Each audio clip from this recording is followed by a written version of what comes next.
Olá, boa noite.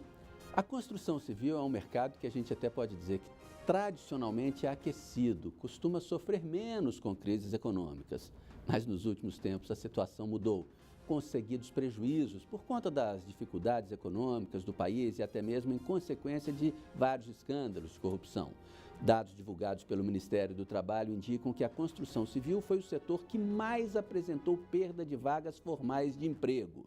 Só em setembro deste ano foram fechados quase 27.600 postos de trabalho, em um total de 822 mil vagas perdidas no setor desde outubro de 2014. Também nos últimos 2 anos, a queda acumulada na receita é de 43%.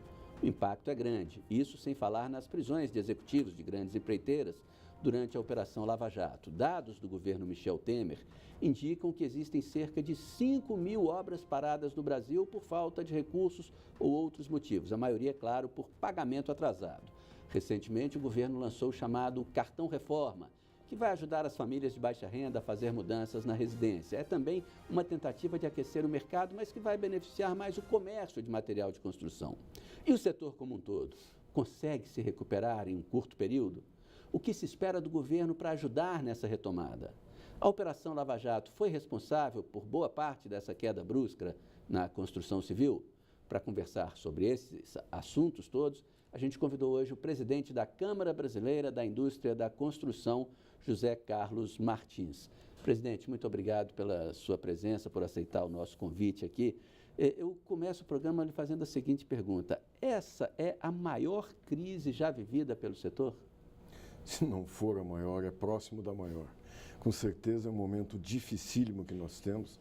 Você mesmo acabou de dar um dado que eu acho que é o mais importante, que é a queda do emprego. Quando a gente fala de 822 mil empregos, quando você leva para a família, são 2 milhões e tanto. É a região metropolitana de Fortaleza, ou seja, ou Brasília, né? Então é um dado muito preocupante o que nós temos vivido. Agora, quando exatamente começou isso? Dá para mensurar? Foi a partir da crise lá de 2008, 2009, que teve reflexos posteriores, ou foi a partir da nossa crise mesmo, a nossa incompetência em gerenciar os problemas que a gente começou a viver aí a partir de 2012? Não, com certeza são os nossos. Com certeza são os nossos. Porque você vem num crescente desde 2003, 2014, por exemplo, foi o pico nosso, tanto relativo a emprego, como relativo a crédito imobiliário, uma série de fatores. Quando você chega em 2014, você começa a declinar. E aí é claramente problema interno. Vamos dizer, o setor público falta recurso para investimento, daí ele diminui. As pessoas começam a ficar temerosas de assumir um financiamento, porque o desemprego começa a acontecer. Então, eu vou assumir um compromisso de 30 anos se eu não sei se eu tenho emprego daqui a 60 dias. Então, todos esses movimentos fazem com que o mercado da construção civil se retraia. Agora, e não apenas a construção civil, construção pesada, é o setor como um todo, né? O setor como um todo, porque o nosso setor, nós somos o investimento, né? Tanto é que aquela opção anterior do Brasil crescer em cima do consumo, eu acho que a sociedade brasileira tem que repensar isso, se é esta a forma de crescimento ou se eu lastreio este crescimento no investimento. 50% do investimento é a construção civil. O investimento está diretamente ligado à confiança no futuro. Uma indústria não é ampliada se o empresário não acha que há necessidade de produzir mais produtos. Eu não faço uma nova construção comercial, eu não reformo a minha casa, eu não faço subo de 2 para 3 quartos o meu apartamento. Afinal de contas, sempre está ligado ao entendimento de como será o meu futuro. E apesar de tudo isso, não dá para a gente escapar. O déficit.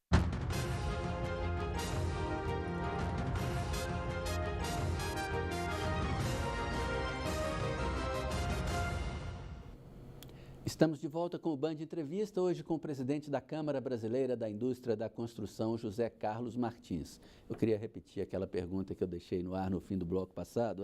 O governo fala em retomar pelo menos 5.000 obras paradas e já deu o start, né? A autorização para começar as primeiras 1.600. Isso vai ser suficiente para o setor começar a respirar e até para o próprio governo ver essas obras andando realmente? Eu acho que nós entendemos que isso é uma medida extremamente sensata. São obras que tenham no mínimo 10% delas já executado, são obras de até 10 milhões de reais e obras que terminem até dezembro de 2018. São 3 pré-condições, ou seja, você abrange, teve determinados critérios para essa retomada. Se veja que são obras que paralisadas, a gente vê todo dia na TV, aquela obra que foi paralisada por falta de pagamento, deteriora com o tempo, aquele aço enferruja, vem a chuva, apodrece a madeira. Vai acabar gastando muito mais dinheiro. Muito mais. Daí depois, muitas vezes, se diz, poxa, mas começou com tanto e acabou com tanto. Lógico, porque não foi feito no prazo, que é uma coisa totalmente diferente quando você faz com a iniciativa privada. Agora, uma outra coisa, esse cartão reforma lançado também recentemente, ele é bom para o comércio, né, para o revendedor dos insumos e tudo, mas para o setor ajuda de alguma forma? Vamos dizer assim, ele é muito insignificante no total do setor. Você veja que é um recurso de 500 milhões de reais. A gente fala de financiamento entre fundo de garantia e caderneta de poupança, uns 110, 120 bi.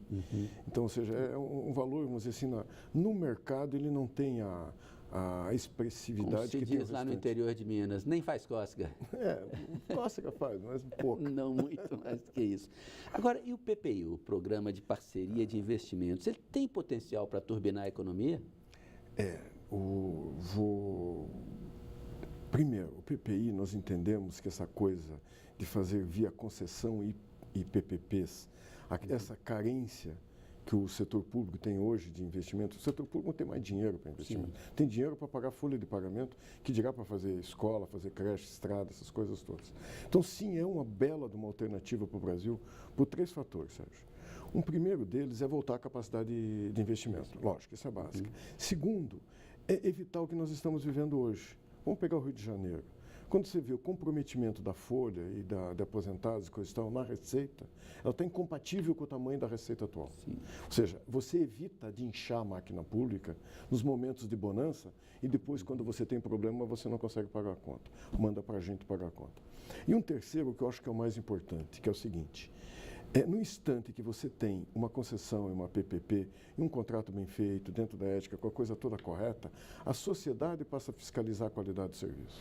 Se hoje você vai em um hospital público e é mal atendido, o que acontece? Nada.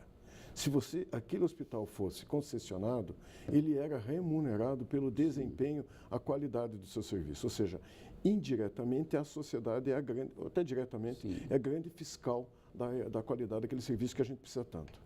Agora, o PPI, ele depende basicamente da gente conseguir convencer investidores externos, porque poupança interna a gente não tem, né? Ainda tem gente que consegue investir no Brasil. Vamos lá, até tem, mas eu quero ver quem convença a tirar de Selic de 14% e vir aplicar 7%, 8%, que é o máximo que um empreendimento desse porte vai conseguir ficar de pé, afinal de contas. Então, não adianta, nós vamos ter sim esta retomada no instante que a taxa básica de juro cair e que a economia voltar à normalidade. Entendemos perfeitamente o que o governo está fazendo hoje, que é discutindo, criando regulações, criando um arcabouço, vamos dizer, legal, para que esta coisa aconteça. Mas não adianta, não vamos nos iludir que não vai haver investimento, seja interno ou externo, se não baixar a taxa de juros. Quer dizer, nem para o investidor estrangeiro, ele também pode chegar aqui e jogar na roleta, né?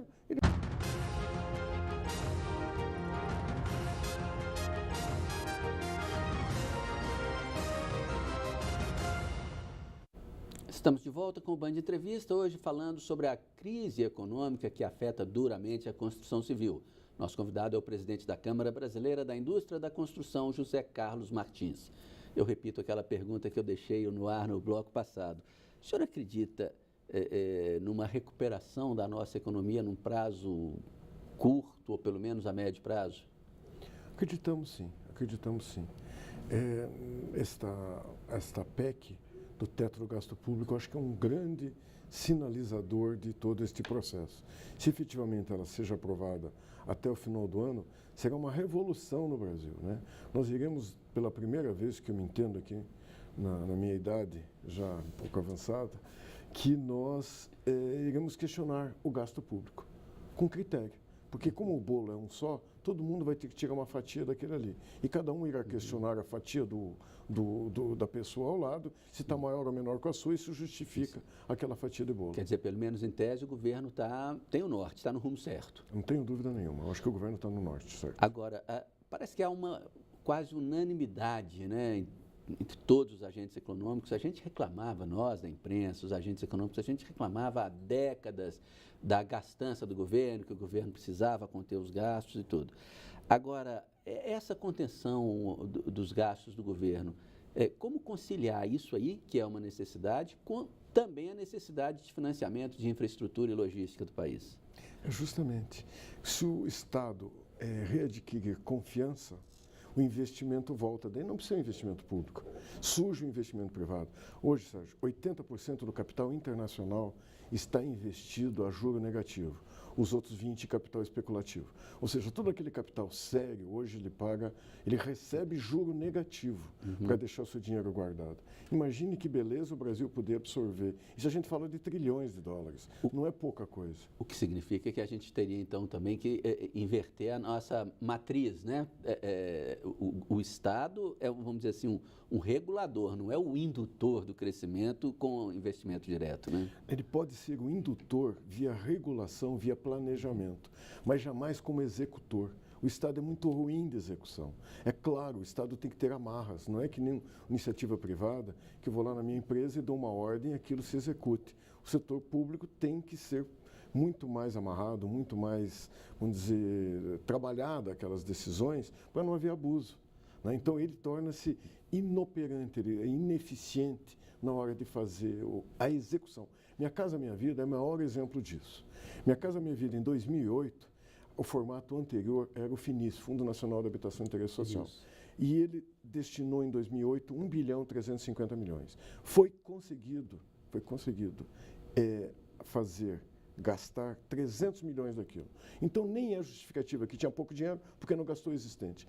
Quando chegou em 2014, que foi o pico, eu acho que chegou a 20 e poucos bilhões de execução do faixa 1 do Minha Casa Minha Vida. Ou seja, o Estado deixou de entregar casa?